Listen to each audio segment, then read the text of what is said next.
Hi, this is Princess Lillian's tips on how to grow tomatoes in London, UK and other cold regions.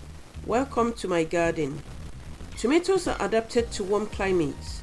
Here we have short summers of about 4 months, and that's when it's warm.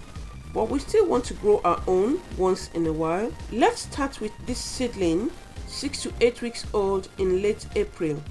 Seedlings and seeds are sold online and in shops. There are things we need to know: the color and size, and whether our tomato is determinate or indeterminate. Choose taller, thick-stemmed seedlings with fresh-looking leaves. My aim is to increase the root ball by burying this plant up to its neck. Use a pot 10 to 12 inches deep and wide, half filled with soil. Make a hole deeper than your seedling pot so you can plant some of the leaves buried. Every part of the stem that is in the soil will develop new roots. Carefully transplant seedling, burying lower leaves. I don't cut off lower leaves on transplant day to avoid planting with fresh wound on the main stem. Use the soil to cover the lower leaves and they'll be alright. Place a stick for future stem support. Avoid the root ball. Water well and check that the pot is draining well. Then water regularly every day. Place outside in the evening so the plant adjusts overnight and does not get sunburned. As your plant grows taller, fill the pot with more soil to increase the root ball. If need be, then change the support stick. You may transplant into a garden bed, and in a couple of weeks, flowering starts. Create multiple stems to increase your harvest. Here's a young plant made into 4 stems.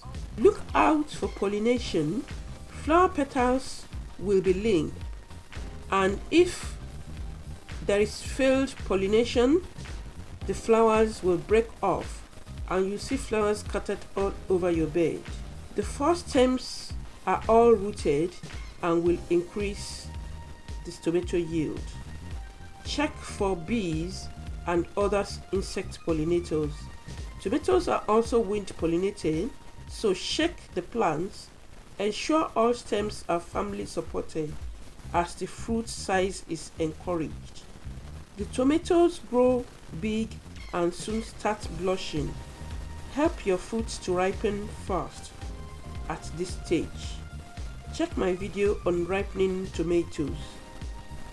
Strong support encourages maximum fruiting, and the tomatoes are lifted off the ground.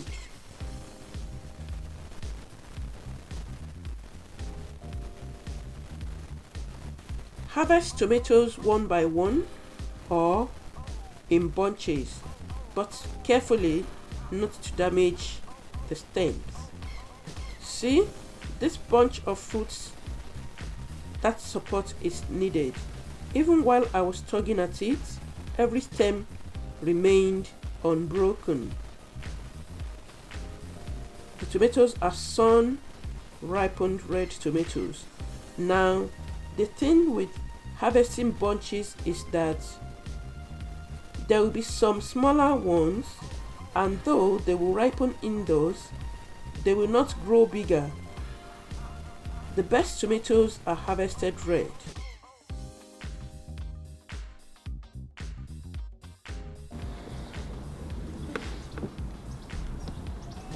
From the Alicante that is ripe, so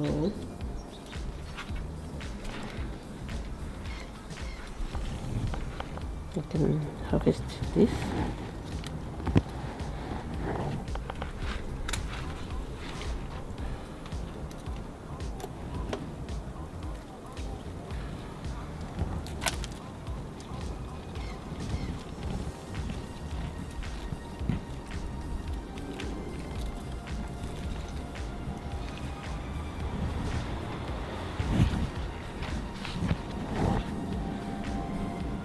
Yeah, we have a few tiny ones that are not yet ripe, but most of it is ripe enough. This will ripen indoors, the little ones.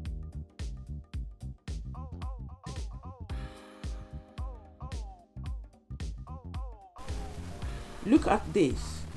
I plucked these one by one and I left these ones to grow big and red. By now they are quite big and red. And this Alicante, as you can see, it's got 3 stems from one plant, and this is just one bunch from one of the stems. We have other stems all the way up, which I'm going to harvest today. Let's go for red cherry tomatoes, another very productive plant. This plant has 3 stems rooted, each producing at least 5 bunches. The stem needs to be supported so that they can bear large fruits.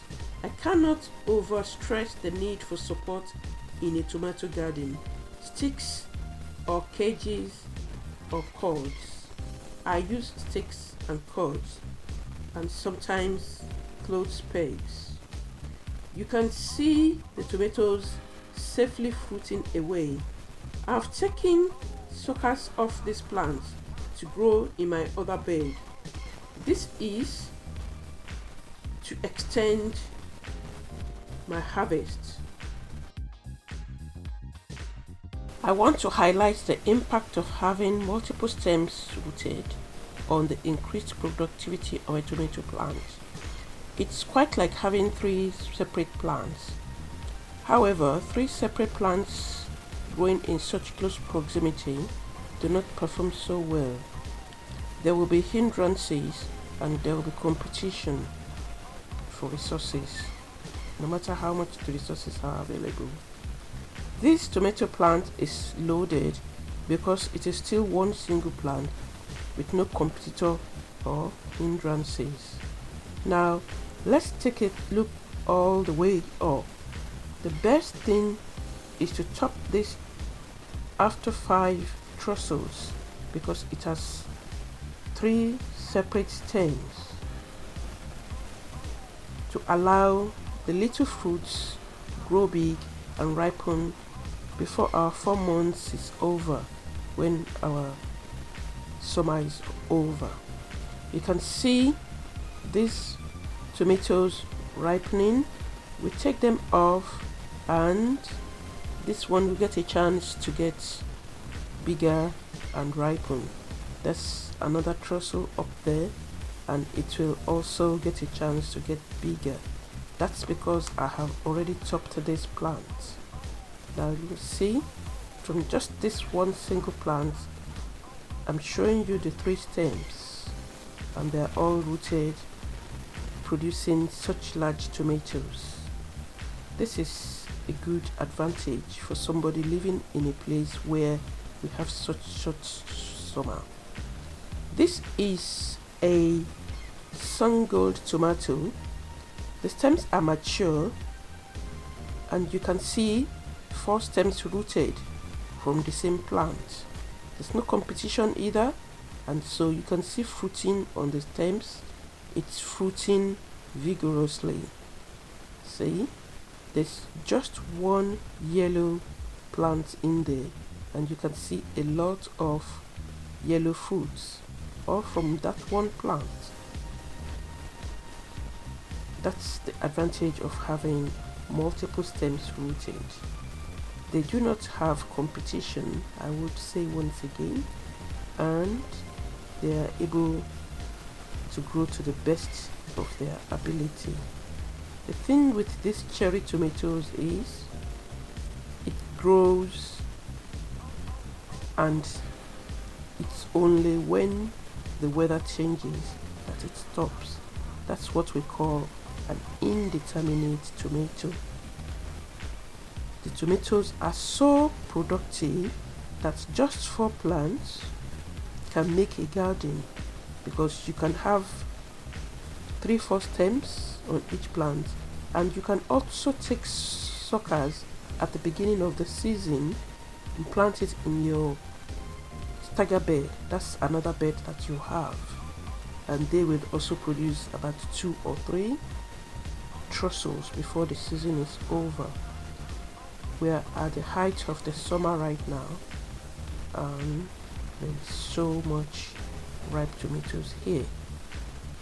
This is from the 4th stem, the 4th stem of this yellow tomato.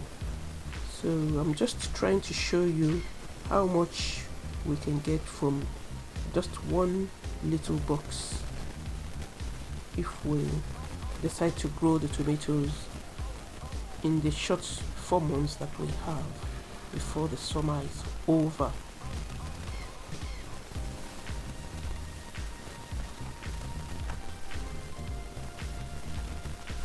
I look out for signs of blossom end rot on the fruits and late blight on the stems.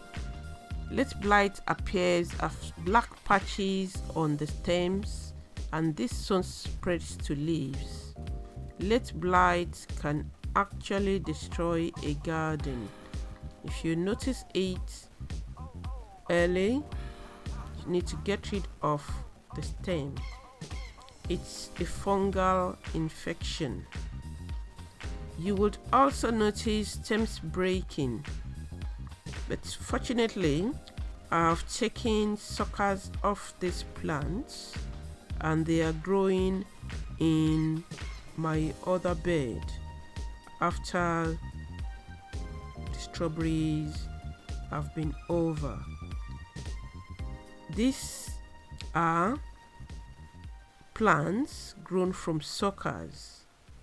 I only expect about 2 or 3 trussels from each plant, and then the cold weather is coming along, which will bring an end to our growing season.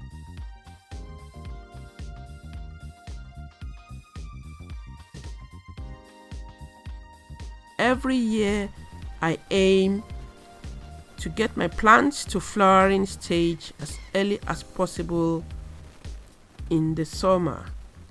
These are the tomatoes ripening in fall. This is the last of the harvest for this year. And here is the tomato plant that was in the pot at the beginning of this video. It's been fruiting and ripening. And please don't forget to subscribe and leave a comment. I'll see you again in my next video. Thank you.